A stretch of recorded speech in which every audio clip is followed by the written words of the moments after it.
Oh, g'day trendsetters, welcome back. So I've put a few thousand kilometres on the old F-truck now with the rebuilt engine, running like a champ, but I've been losing some radiator water of late, and I thought it was the old oil cooler behind the injection pump, but turns out it wasn't after a bit of investigating. It's the housing at the back of the water pump,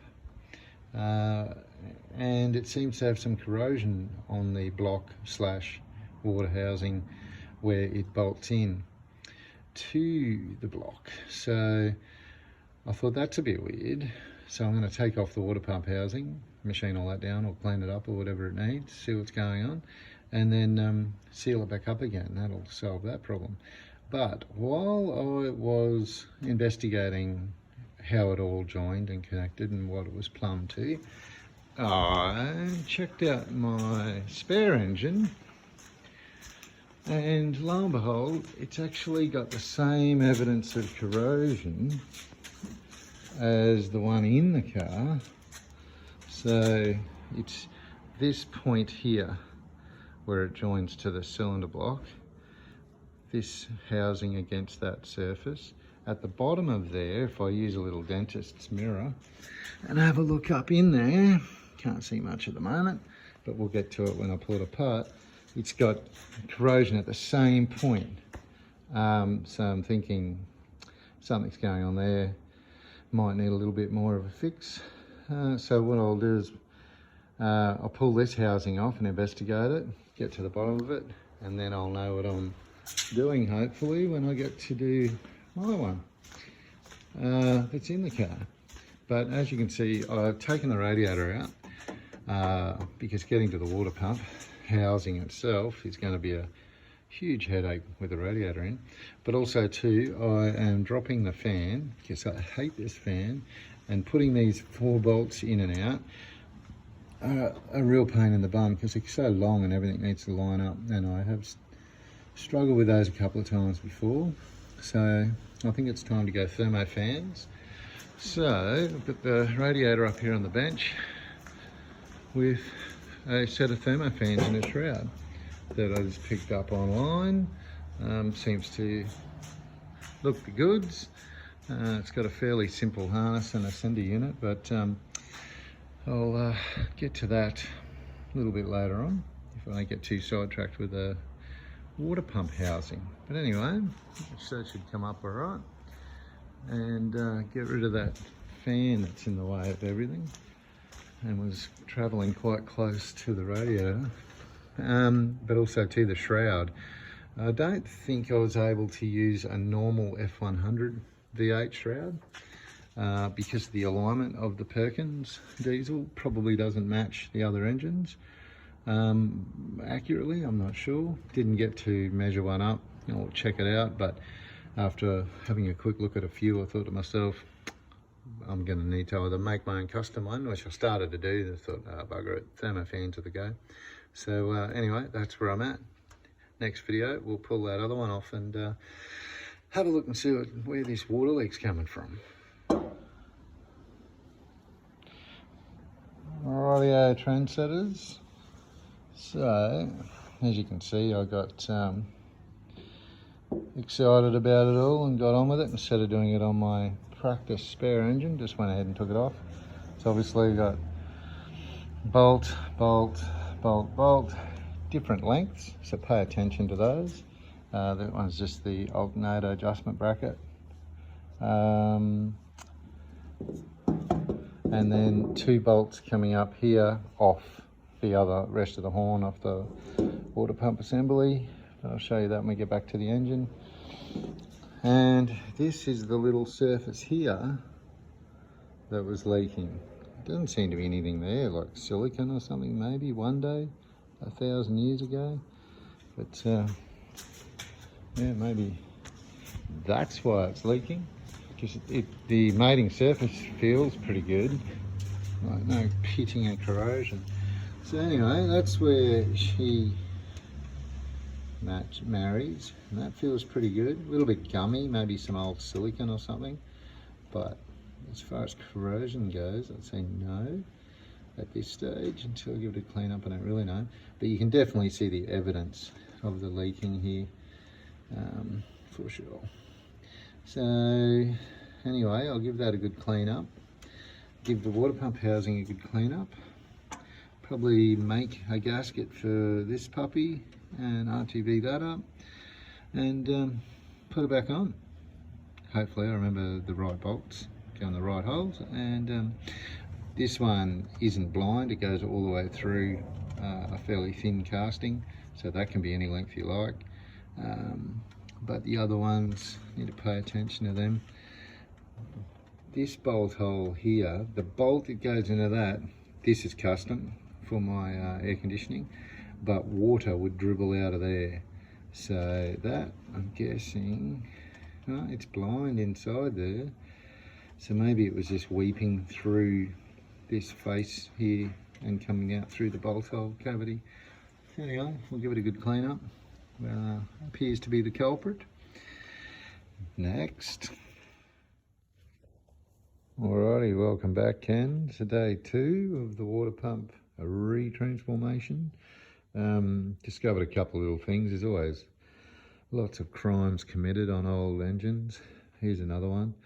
So on my engine in the ute, this bolt here has been replaced with this threaded rod, completely wrong thread pitch, and it looks like it's just been buried into the block and cross-threaded itself, and that's its idea of tight. And this bolt down here is a custom one because they've added the bracket for the air conditioner pump, so I'm guessing this is an over-length one. Heads look the same, so not quite sure what's going on there. Could be a little bit long for that blind section there, don't know, but it has been chopped off, which has got me suspicious. So I'm going to try and resurrect the thread in the block that's in the ute. I'll run a tap through that, use this bolt hopefully, pull this one out and check the lengths, and maybe use this one instead. So it's proving quite handy having a spare engine to compare crimes and use spare parts on. So anyway, I'll pull those out and we'll compare them. Okay, so this one is a little longer, which I suspected because they used it for the air conditioner pump adjustment bracket, the idler pulley, but it's pretty bent and it's been flat disc or ground. I reckon they've chopped it and lengthened it, old Game of Thrones style, hand forged, pretty rough. So this is a pretty okay match for length, and of course this is the standard one out of my spare engine. So this is the ridiculous thread that's cut stupid thread into the block, which is pretty amateurish. So anyway, we'll see if I can resurrect the thread and use the proper one. And because it's a little bit longer, hopefully it's got some unmolested thread in the block that can still hang on to it. And I guess that's what's probably caused my issues with not getting enough clamping force on this mating surface, resulting in the leak. Once that really thin layer of silicone product had sufficiently cracked and dried up. So anyway, I'll clean some threads up and see if we can't get this puppy in. So, and just a quick little intro to another handy thing around the shop is the little nut and bolt identification kit. Comes in metric, imperial and Whitworth, and makes it a bit easier to make sure you got the right thread. So it's 516 by 24. Makes it a bit easier so you're not running the wrong tap through, because some things are really close. It actually fits into a metric one quite well. Might be the M8x1. Fit well, but it bound up after 3 turns, so obviously it's not metric because this is 50 years old, this bolt, but just checked it anyway. But you could probably get away with a 1 tap, but eventually you'll start destroying threads inside, so knowing it's the right one is priceless. Cool.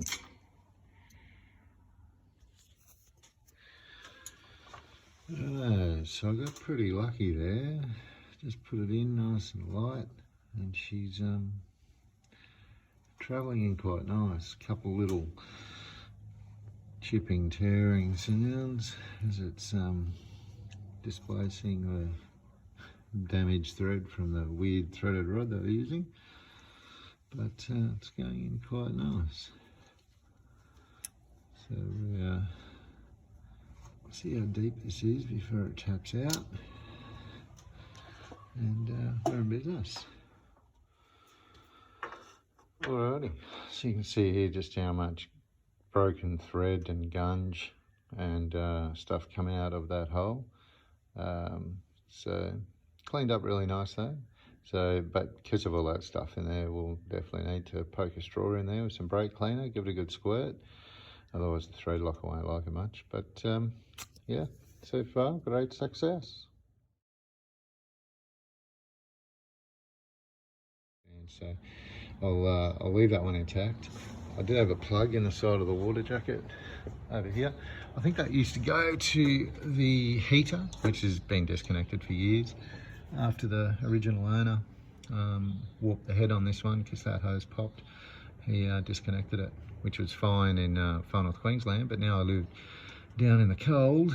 Yeah, no heater in the utes, bit ordinary, but I'll get around to fixing that one day.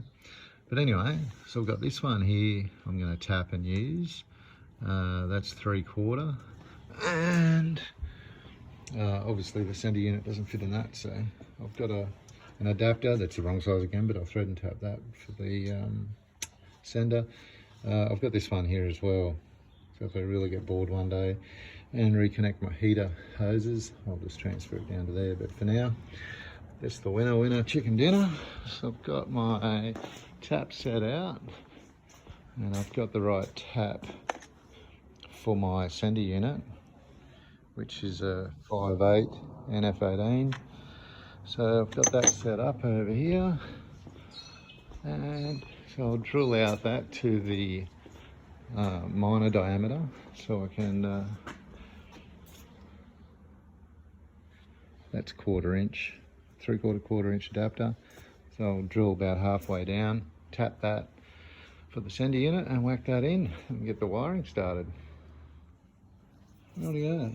So I've chucked the radiator back in, as you can see, but here I was naively thinking that I would have a bunch load of room with the fan out of the way, but it just misses the AC pump, just misses the fan hub. But yeah, I don't know why I thought there'd be heaps of room left, but anyway, it'll work.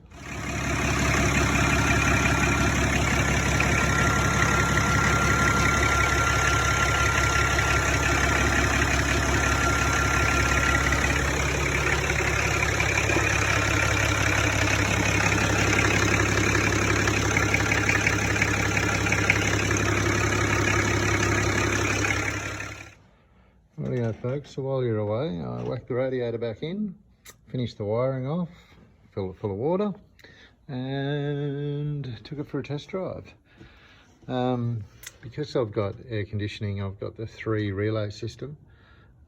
So instead of using diodes or whatever from the air conditioner, just the power wire from the air conditioner clutch triggers the first relay there on the far side there, the AC-SW, and that sends power to the power wires outputs on the other 2 relays. Guess they're both 5 posts, the 2 relays closest to me that power the fans. But there's plenty of videos on YouTube how to wire these, so no point showing you that. But that all works pretty good, works as it should. When I turn the air conditioner on, one of the fans comes on. Guess they're each on individual powered circuits and relays, so that's good. While I was driving along, got to normal temperature pretty normally, and obviously I couldn't tell if the fans were on, but when I got home, my temperature was in sort of the halfway in that operating normal zone, and when I looked, the fans were on. Within a few minutes it had cooled right down, like almost into the blue of idling, while idling. So I didn't see them, they didn't come off, they were still running, so I need to do some research and see what the cut-off temperature is for them. But apart from that, very happy with that. Cool. All right, well, I might do a follow-up later with the temperature switch, because it might be set quite high for a diesel, so I might need to swap that out for a different temperature range one, but or low really, if the gauge is going cool and it's still running. But anyway, I'll get to the bottom of that. I'll do a follow-up, but it's made a huge difference. Still can't get over how close they are to everything. I actually thought I'd be having heaps of spare room getting rid of the fan, but she's a tight little unit, that one. Alrighty, keep on trucking.